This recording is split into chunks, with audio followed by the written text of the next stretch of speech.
Ngiyabingelela abazalwane egameni likaJesu. Amen.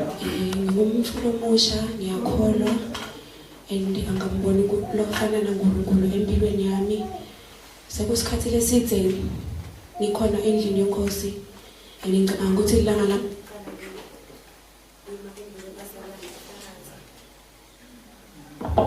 Amen. Amen bazalwane. Angede nalokuningi nalokutheni ngisukumele nje ukutothula ifeedback ngale nguvile kusukela edivuselelweni tayitolo kuze kube namuhla.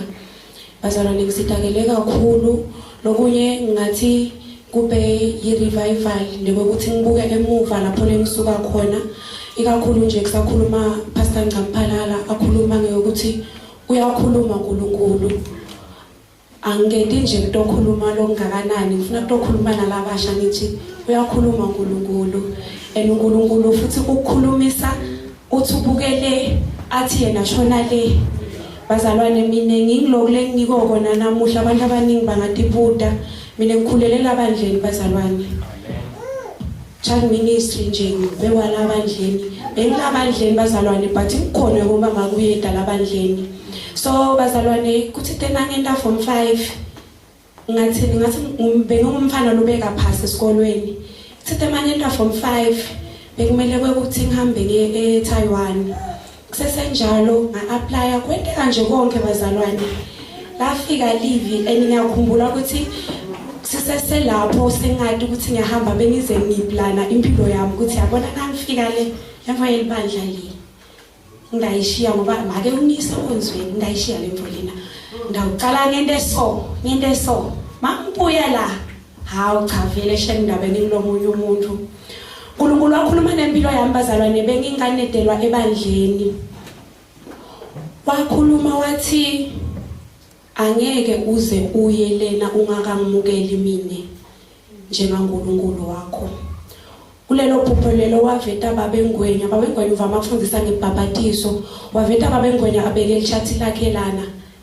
Ngahlabeka lapha epusheni bengihlala athi makashumayela bese ngilatile ichathi ngibuka nje ukuthi lelo chathi lelo sakhula ngalo but epusheni waveta nje lelo wathi hambe kubabengwenya ufike umcele ukuthi ucela akubhabhatise.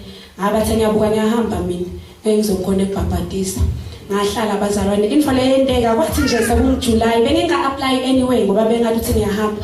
Kwathi nje sekunguJuly bangishayela lena bathi scholarship sakho ositholile sibhadala half nebadala bakho kufuneka babhadale half. Manje maka kana mali asala kanjalo. Sabuya stress labuya live lathi ngithinte mine ngeke kuze kwenteke kona uphiwe ukuthi ungahamba ufike kulesigaba lesi but angeke kuze kwenteke until wena umukele njengaNkulunkulu.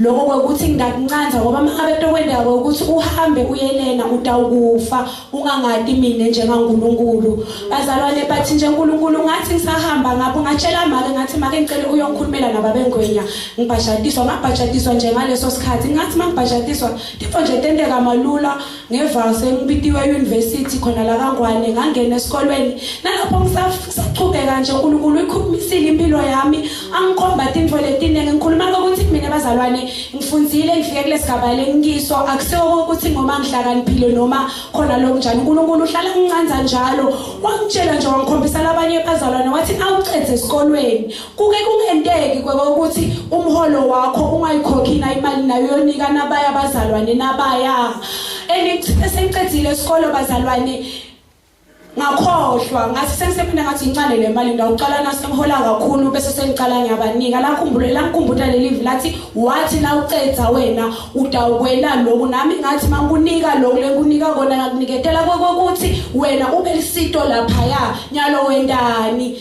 bengiyakhumbula bazalwane umsebenzi wami bengihola pass mangicala bathi nje kuleyo mali leyo angathi bekwendakala bengiyikhokha le mali kuthi kusesenjalo uNkulunkulu wangivulela nje intfo kuyo yona leyo ophindze wangikhulisa manje bazalwane ngifuna kusho ukuthi sibantu labasha ungayibuki isituation lokiyo nyalo and think that God ukubeke lapho because qualify noma wena unjani uNkulunkulu unawe and uyazi ukuthi why akubeke lapho lokho nakhona nyalo.